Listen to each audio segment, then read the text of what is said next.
top 10 predictions of 2020, we think it's going to be 30% more buyers in the market for next year compared to this year. That prime is going to go down by 1.25%, probably 3 interest rate cuts. So we'll be at 6% prime. I think the bond market, though, which drives the 5-year fixed rates, is going to be much lower as the inflation is coming in control. So I think 5-year fixed would hover around 5%. For 2024, I predict, and again, we can take houses, the freehold houses, which is you have your townhouse, and you can even take condo townhouse in that, semi-detached and detached homes, not huge ones. But if you look at generally, I think the freehold market will appreciate by about 7.5%. Something that's selling right now for $1 million would be $1,075,000 by the end of next year. The condo market, however, will also go up in price, but I think it will be less. It will be less because people first buy freeholds, and when they max out in their affordability, they start getting into condos. Condo, I would say around 5% appreciation next year. Freehold, 7.5%.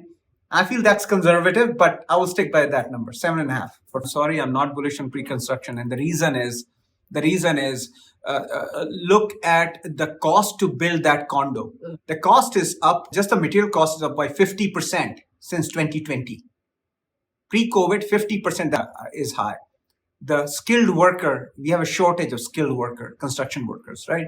And that same pre-construction condo, you can buy resale. You can buy at about 20% less dollars per square feet. The problem with pre-con is they cannot compete with resale right now. And that's why the pre-construction will actually not do very well in 2024. Maybe in 2025 when the market really heats up. But the prices have to go up 10 to 20% for the condos to really, for the pre-construction to come in. The market is real estate market is like a spring, right? It's just right now the interest rates are sitting on the top of the spring. So it's very contained. The moment you loosen that interest rate factor and you kind of cut the rates, it's going to just be a huge pop in terms of the people who are participating in the market. Based on our numbers, there are 52,000 buyers and sellers that are waiting in the sidelines right now. Home buyers and home sellers, 52,000 of them. What my prediction is that the Q1 is the best time to get the best deals and to get that right house. Starting Q2, you're going to see price appreciation. You're going to see that people are coming to the market, all these people, and it's going to create a rush almost, and that's going to make prices go up.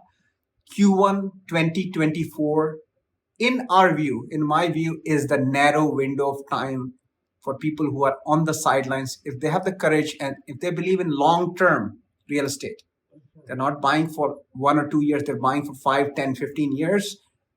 It's a great time to get in the market. I think the next 2 to 3 years, the focus of this high price appreciation will shift from Durham to Niagara region, right?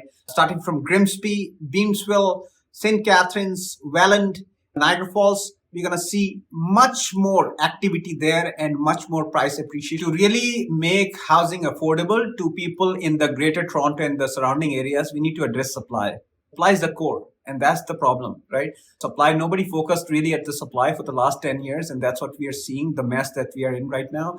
And finally, the feds are kind of going and talking to cities, and they have this housing accelerator fund, right, to help the cities and promote building of new homes and high density condos.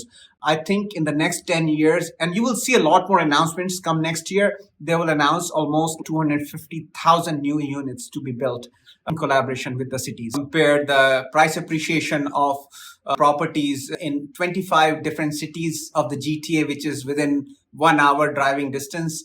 And we saw that the outside cities were saw much more appreciation than the core.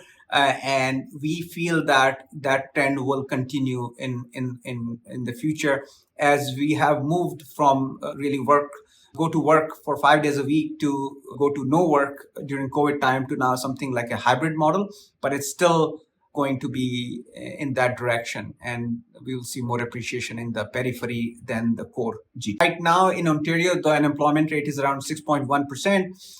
But because the interest rate hikes and the fact that that effect of the hikes to the economy, there is a lag in there.